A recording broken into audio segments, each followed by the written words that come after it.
this. Watch. We are hearing for the first time about this amendment, but yet he wants to put it on my piece of legislation. This is why this is ridiculous. This is an attempt to kill all of these bills. Tacking on a poison pill language to these bills won't guarantee any additional funding, makes it to New Jersey, Nevada, or any other state. Don't question my integrity. Don't question my motives. That is complicity with an authoritarian leader who is trashing our Constitution. It's time for Democrats to have a backbone. Dear God, if you want to come at me that way, you're going to have to take it up with me, because there's too much on the line right now in America. The Democratic Party needs a wake-up call. And we have hearings for a reason.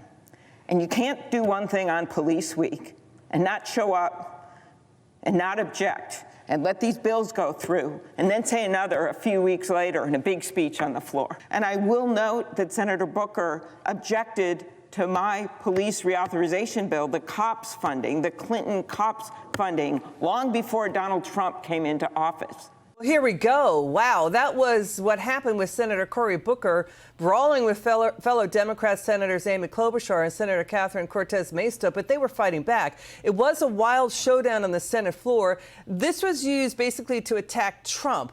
Booker had already backed this bipartisan package to give more money to police nationwide. Joining us now from House Ways and Means, Florida Congressman Greg Steube. Congressman, you also have served our country in the armed forces. It's great to have you back on again.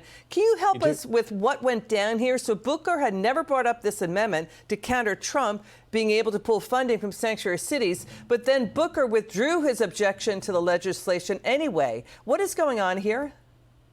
Yeah, you have him didn't even show up for his committee meeting where this bill was at, didn't voice his opposition then, and then comes on the floor and then shuts down the consideration of this bill that would fund police officers. It's not the first time we've seen Democrats going against funding for our law enforcement officers. This is the defund the police movement, and this is at its highest level, the Democrat senator on the floor complaining against funding going to our law enforcement officers. And why Democrats are having temper tantrums on the floor, Trump is crushing it. The economy is booming. The border shut down. We have trade deals all across the world. And America is moving forward because America's first agenda is moving forward, and Democrats just can't help themselves. So Cory Booker is opposed to legislation which would have given more death benefits for cops killed in the line of duty, for their families, more mental health support, more money to stop child trafficking.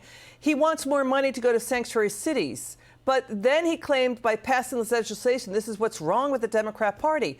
So then we have that, and we also have Zohran Mamdani, a socialist, communist, anti-Semite here in New York City, claiming suddenly flip-flopping that he backs the police after he voted for and campaigned on defunding and dismantling the police. New York City is suddenly waking up to what's going on here with Mamdani. What do you think? Yeah, his positions in the past have all been to fund the police positions. After a shooting, all of these different tweets come forth where he has said defund the police. He supports defund the police, and now he's trying to back down from the positions that he had because he's running for mayor in New York City, and he doesn't want the rest of the city to know how far left and progressive he is. And if he wins, this guy is going to be the face of the Democratic Party nationwide.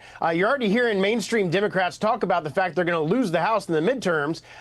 And continue to lose the House in the midterms if this guy gets elected mayor of New York City, because he is so far to the left of even his Democratic colleagues. Congressman Greg Steube, thank you so much for joining us again tonight. It's great to see you again.